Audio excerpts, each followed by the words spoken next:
Welcome to the Talk Unmentionables podcast, an inclusive space for real, unfiltered conversations about topics we often shy away from. From confronting imposter syndrome and redefining your professional brand to navigating the complexities of marriage and parenthood to coping with grief. Each episode explores life's unmentionables with openness, empathy, and authenticity. This is a space where honesty meets growth.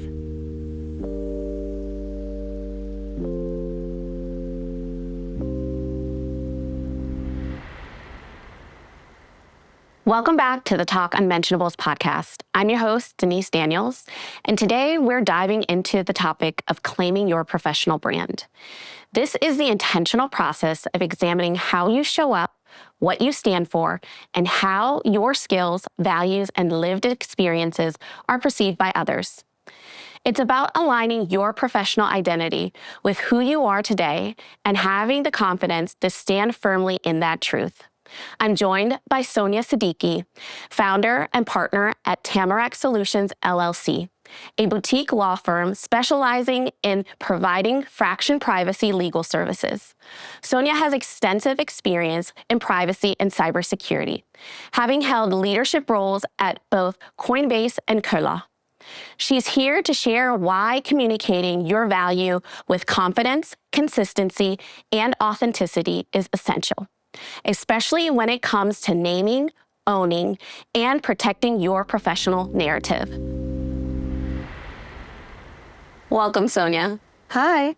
I'm really excited to have you on to talk about a really important topic. But before we dive right into our conversation, I want to make sure that our listeners get an opportunity to get to know you a little bit better. So my first question to you is, who are you in this season of life and what matters most to you right now? I am a lot of different things. So I am somehow, some way, an entrepreneur. So I have my own business. I'm a mom of two. I'm a wife. I'm a lawyer. I think right now, where I'm at in this season is really just striking balance and moving forward. Like, how do you do both those things together? Mm-hmm. Yeah. And have you figured that out yet? I think so. I think we're in a groove. Okay. Yeah. What does that look like for you? It looks like being late to meeting with you today. That's fair. It's ruthless prioritization, right? It is being extremely pragmatic and realistic with yourself about what you need to do in that moment. And so I'm very ambitious and I have very high expectations for the things I want to accomplish. And being pragmatic or practical or realistic doesn't necessarily detract from that. I would say I am those things from a moment-to-moment, hour-to-hour basis because it allows me to address the needs I have to address given my competing roles. But ultimately, at the end of the day, I can still look up and be like, have I moved the dial to the various goals that I have set for myself? And the answer has yet to be no, right? Like, I mean, we all have there should be no 0 days, but we all have 0 days. Yeah. And, but just by and large, I think it's that ability to say, like, what do I need to do in this moment right now? Okay, my son's adjusting to a new school. So I have to be there for him more, which means I won't start work until 10, which means I won't be taking morning meetings with offshore folks. That's not the end of the world, right? Like, how do I adjust things to work for me? And I think that's such a good approach. And for our listeners, she let me know that she was going to be running late. So I think being pragmatic, and then it also sounds like you're giving yourself grace to say, hey, if I can't start today because of X, Y, and Z, that's all right. If I don't accomplish X, Y, and Z, I'll save that for tomorrow. Yeah, and I think one of the things I learned when I was in-house as a lawyer was if you never let anything drop, people are always going to think you're okay. And so sometimes you have to let one of the balls you're juggling drop. And it's your choice whether it's a glass ball or a rubber ball, right? And it really, I mean, honestly, sometimes I think you need to drop the glass ball and let it shatter so people kind of really look up and say, wait, like, she needs help. Or even to yourself, like, hey, I need to find better ways to support myself. Does that mean hiring someone? Does that mean ordering dinner more than once a week out, right? Like, what does that mean in what moment? But that speaks to how I think about prioritizing, but also just making sure I'm sensitive to my own limitations and my needs and being willing to ask for help or accommodate my own needs that way. Yeah. I love the self-awareness that you have and that you're willing to put yourself before others, because people tell you that all the time and it can be challenging, but it seems like you have gotten into a good rhythm of approaching it in that way. I think it's been a journey. I think as like a South Asian woman of color, there's a lot of traditional expectations, right? As a wife, as a mother, of like, you are the primary parent and the person that creates. There's all these discussions in our culture around like the creation of the home environment starts with a mom, and like turning the lights on in the mornings and closing the curtains. And I'm like, those little tasks add up. I'm so happy to be able to do that for my children, but also, can someone else help out? Like, why do I have to do that every day? Like, let's all be real about what we can do, right? Yeah. And like those expectations came from a time when women weren't working outside of the house, and this was what they were able to do kind of holistically. And we all just kind of have to embrace just the human limitations of ourselves and be okay. Yeah, I agree. And going back to the original question, how has the season influenced the way you show up professionally, and how do you think about it as it pertains to your professional brand? Yeah, so as you know, I started my own company earlier this year, and I have my own law firm.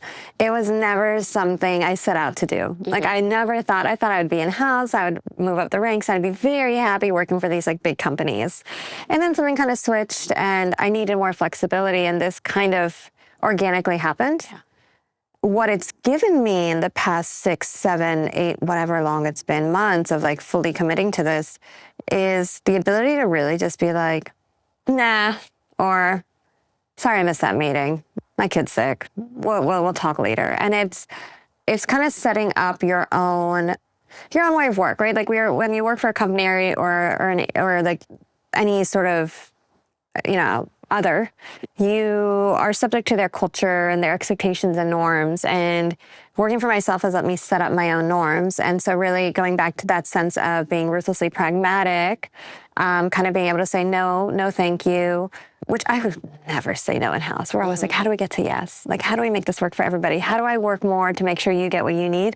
And here I'm just kind of like, look, I can't start work until I drop off my kids.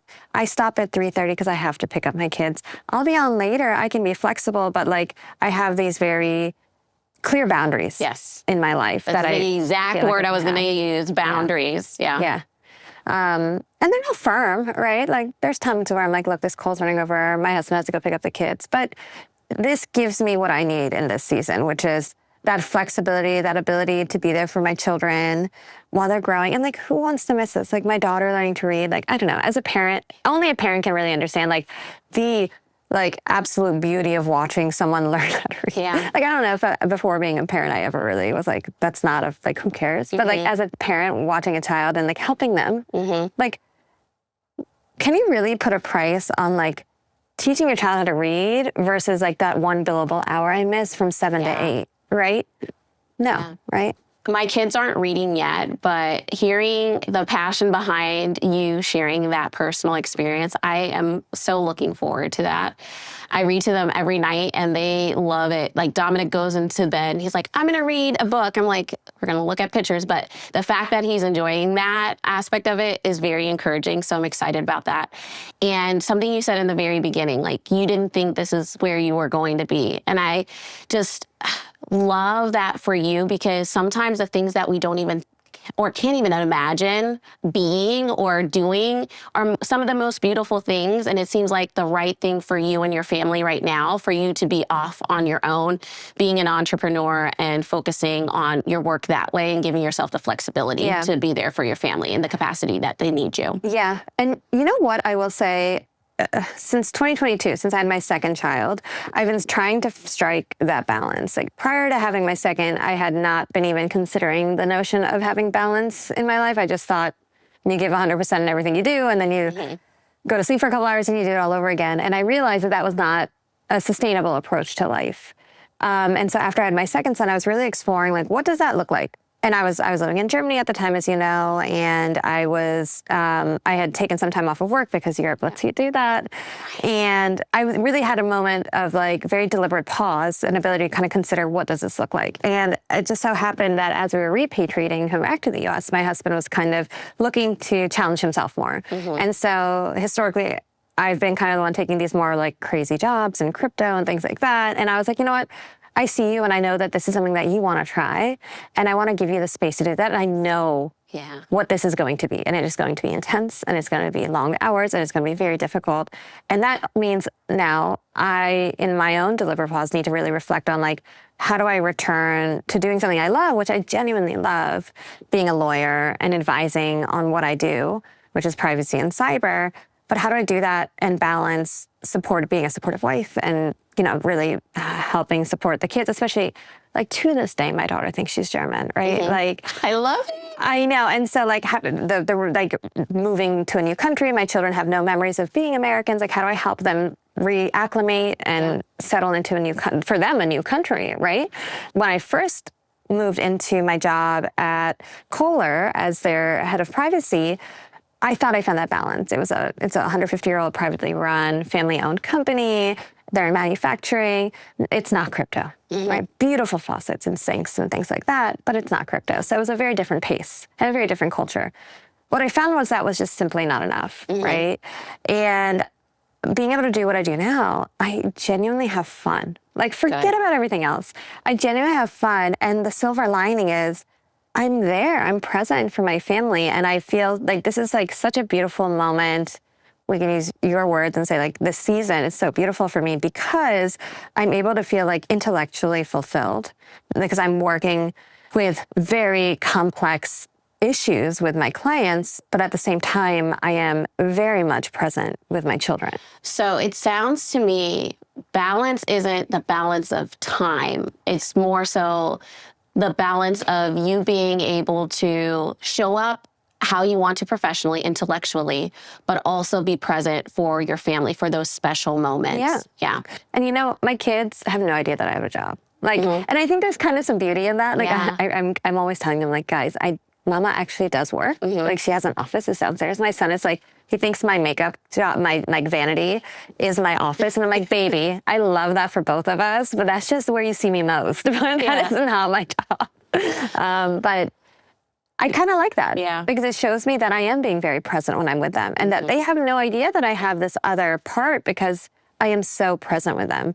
And for now, I like that. Yeah. At some point, they'll know their mom was a kind of a badass lawyer, but they don't need that right now. They just need their mom. Yeah. Right? Yeah, so. I agree. This is a good season, and I'm excited because, as you know, this is new for me too. I've always been in corporate America and transitioning into something where I'm like, I'm going to follow through with an idea and I can make this into a business. I love the fact that I'm so flexible to be there for my kids, but at the same time, it's just like, is this going to work? So hearing that it's working for you, it gives me so much hope in something that I'm just beginning and walking down that journey and path. I mean, honestly, I ask myself that question every week still, though. I'm like, is this going to work?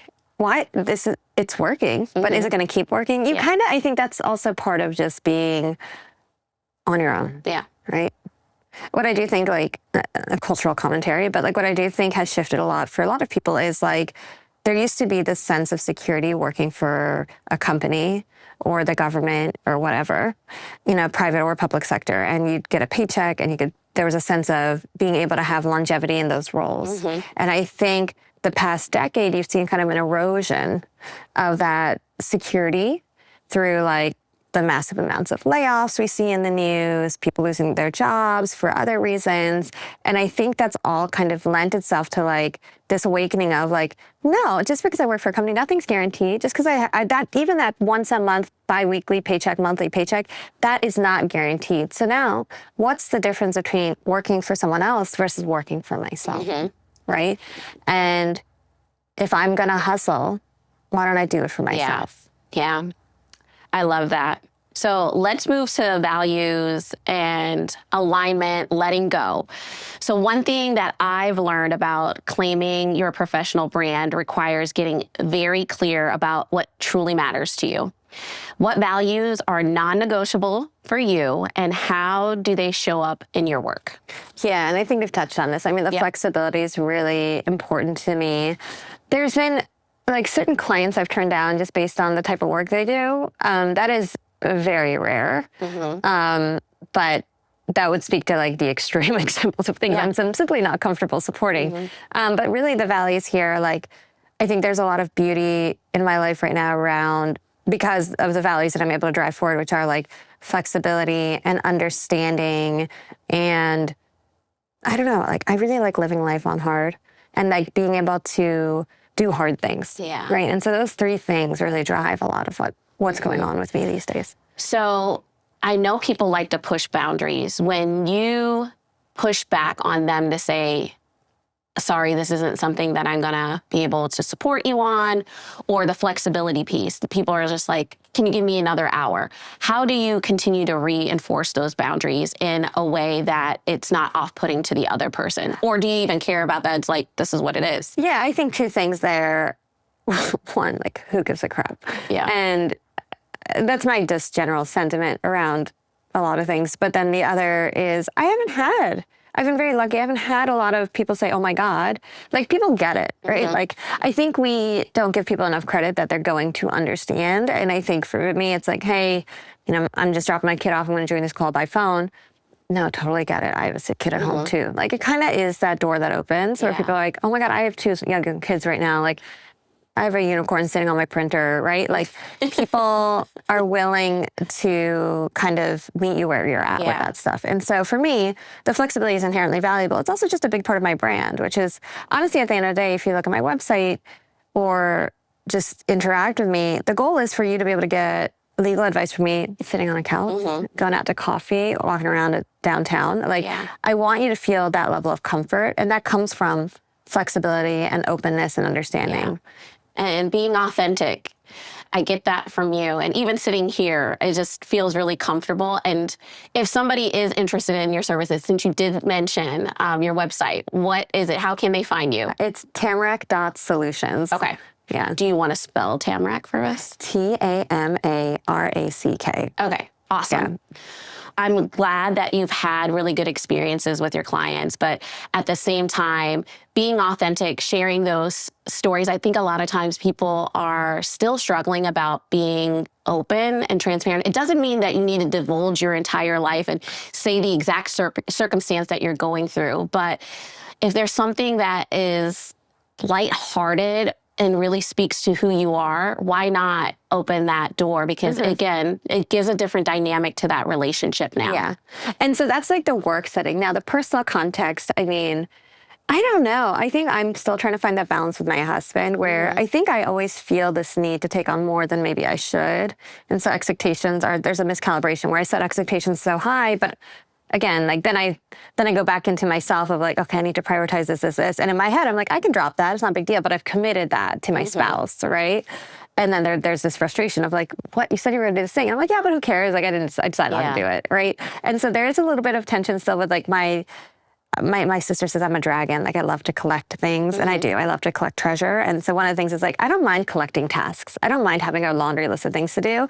I'm very willing to make that list work for me. But sometimes if there's dependencies, particularly with your spouse, I'm just kind of like, oopsie. Yeah. So I'm still trying to navigate, like, how do I communicate better and still do what I need to do? Yeah. And I have so many different selves that I'm living right now. Yeah. Right? So yeah. Continue with the grace. You'll figure it out. You'll figure it out. And I'm sure your husband is allowing you that space as well, because it sounds like this is your season to step back into being self-employed and owning your own business. And you did that for him. And it's like, exactly. There's that balance between the both of you. Yeah. So I think he probably is giving you a lot more grace than you're really thinking he's giving you. So yeah, for sure, I think. And so, I mean, it's fantastic. It's just, I mean, you must be living this too. Like, that's such a change in dynamic in some ways. And I think for me, like, I was pretty far along in my career, right? Like, I don't have paralegals and assistants or anything. It's just me, at least starting out, right? And as I'm continuing to build my team, I am working kind of odd hours and doing my own books and things like that. And so it's really great to have a support. And like, I don't do numbers. So he is our CFO. Okay. Until further notice. Yeah.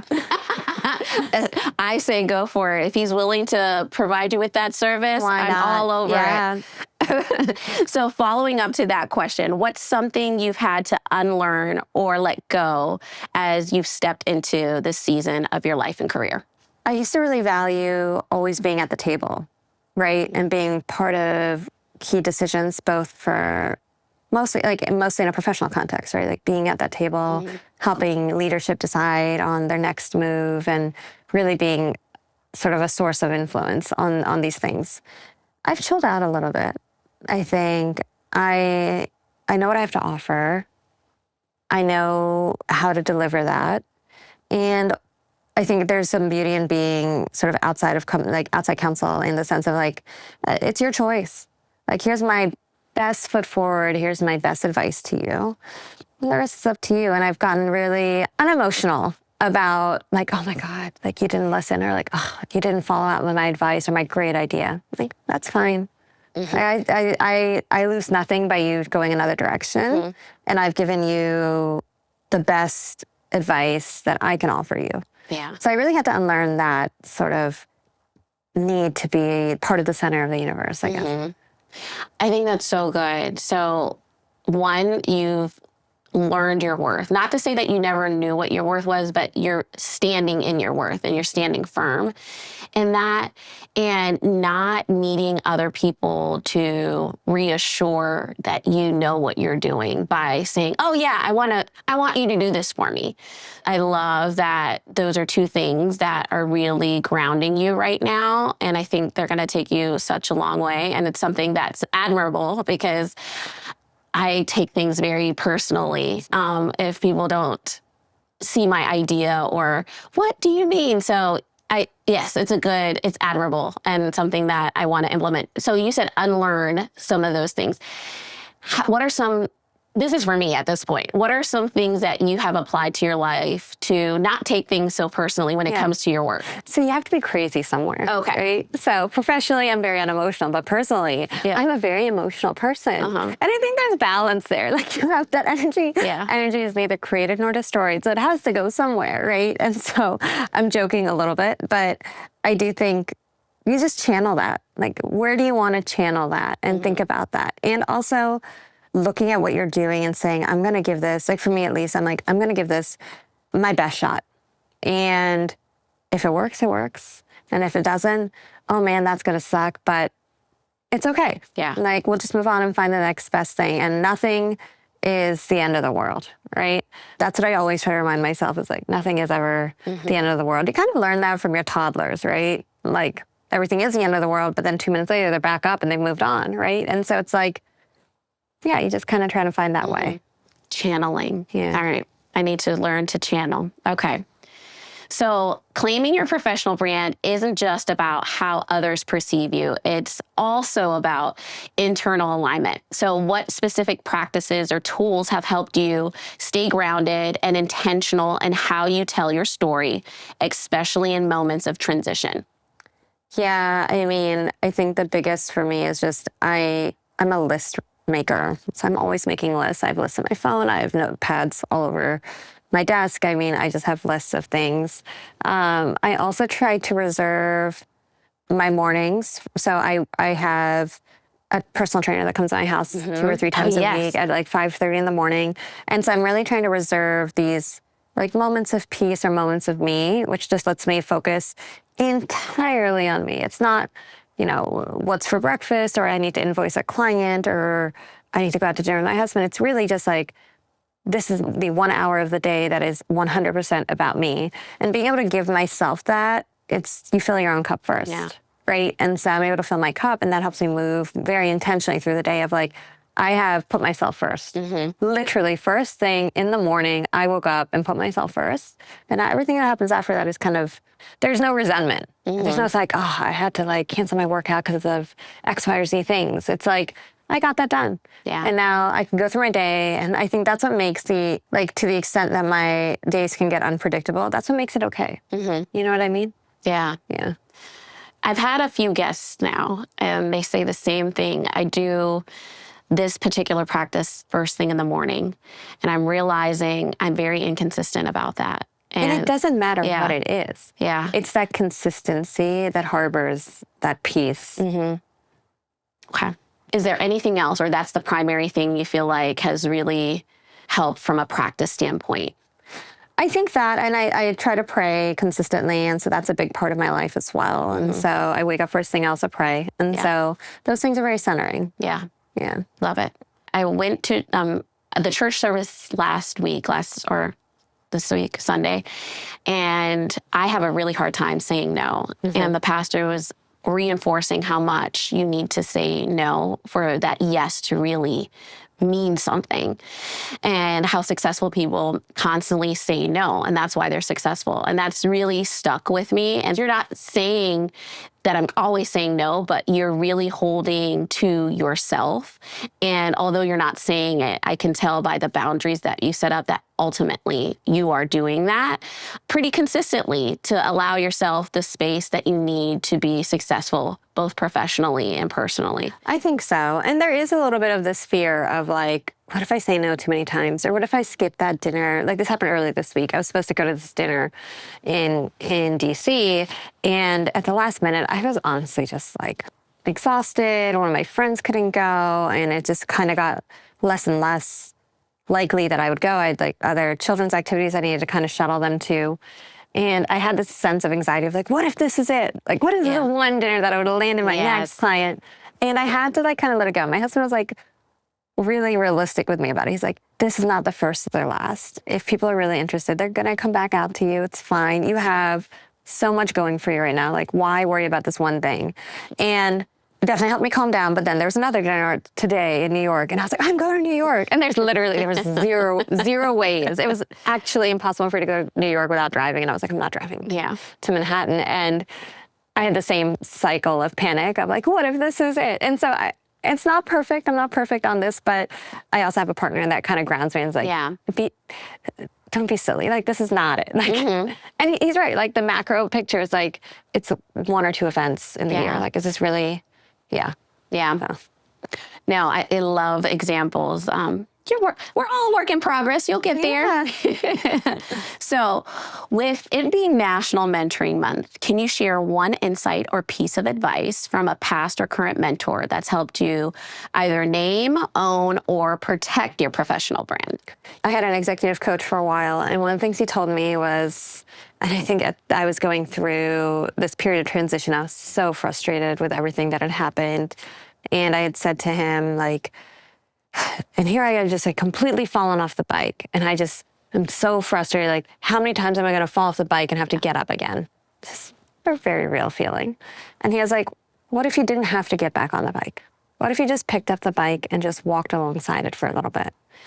And what if, right? Like, you see all these like LinkedIn stories and Instagram stories about how people are just constantly winning. They go from one thing to the other, and there's this like, it's always a happy ending around like, they were like, this exec exited, but then they landed here, or like this person was down their luck, but then they went here, and then that didn't work out, but then they went here. What if that, but then they did this, just didn't happen right away, right? Like, what if you were firmly present in whatever moment you're in and just let yourself process that to find your way to the next part of your life. And I think that advice was so impactful for me. And I think had I not gotten that advice, I wouldn't have gone around on my own, right? Because when I had that conversation when I was walking alongside the bike, and I decided to continue to do that and not take the next best offer, right? Or just jump on whatever came in my lap. I turned down several job opportunities to start my own business. And I would have never done that had I not thought about, it's okay. It's okay to not always be biking, right? I love that because, I'm thinking the same thing. Like, I need to get on this bike, but that bike can still move without you being on it. Oh, that is such good advice. I do have a few more questions before we wind things down. So one, what's a common mistake you see people make when it comes to claiming their professional brand? And what would you encourage them to do differently? I think having a vision, right? Like just mood boarding, even like thinking about everything, right? Like your branding, your colors, your strategy, what you want to be known for, how you want to do it. Having that vision is so important because if you have an idea of what you want, you can manifest that as part of your brand and like who you are. It's also just a little bit of a journey, right? Like, I don't think in your 20s you really know enough about who you are. You can start building it, but it kind of comes slowly in pieces. And you can kind of start to solidify it over time. And so time is a big part of building your brand. Yeah, and putting it on paper. Being in organizational development and teaching adults, it's taking it out of your head, putting it on paper so you can actually hold yourself accountable. So I love, it's January. We all want to start off the new year in a certain way. So vision boarding is a nice way to put that out there. And why not do it about yourself and your brand and how you want people to see you walk into the world every single day? Yeah. Yeah. I love it. So for our listeners, I'm sure there's one person who is in the early stages of defining their brand and ultimately claiming it. What is one practical step that they can take today to begin naming, owning, and protecting their professional narrative? Look for people that are doing what you hope to be doing in 10 years, right? And watch them. If you're not going to talk to them, fine, whatever. Just watch them, follow their careers, see what they're doing, and then be honest. Like, see what you like about that and see what you don't, and start building those facets into your brand. Like, I am not going to post on LinkedIn at 9 a.m. every morning. I'm just not. I don't know if I have that much to say, right?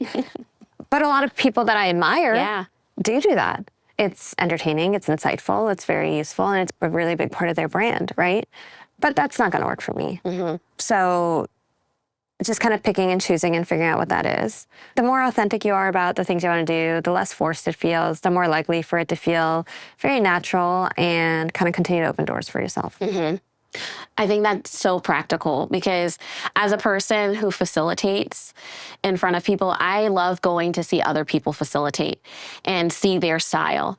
This is not me, this is them. And I love that for them, but how can I make it who I am? And maybe it's just not who I am and I'll just leave it for them to have, but it's at least worth trying it. No, 100%. Yeah. And one of the things that people always say to me when they meet me is like, oh, like, you're way too cool to be a lawyer. And I'm like, who says lawyers aren't cool? Or like, you don't dress like a lawyer. And I'm like, yes, I do. I am. Like, look at me. And so I think what's funny is like, I'm very authentic to myself. I really love fashion. I am very approachable. That's really important to me, to be able to be open and be someone that people can come up to. And I don't think that being a lawyer excludes those characteristics, right? And so those things I've retained, even though it makes me a little less traditional in many people's eyes, but it works for me. Yep.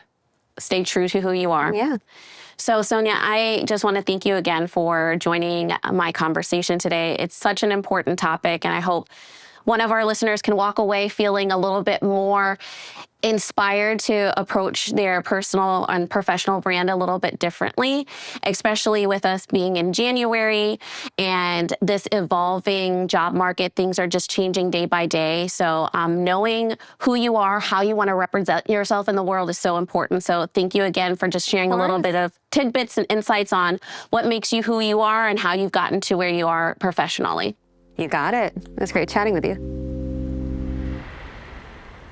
To our listeners, claiming your professional brand means recognizing your growth and choosing to stand in it without apology.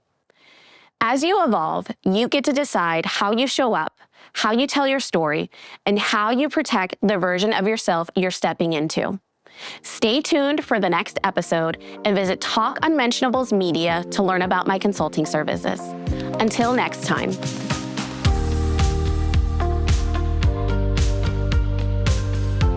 Whether you're seeking guidance for your business, your team, or your own professional development and personal growth, I would love to work with you one-on-one to help you achieve your goals and bring your vision to life.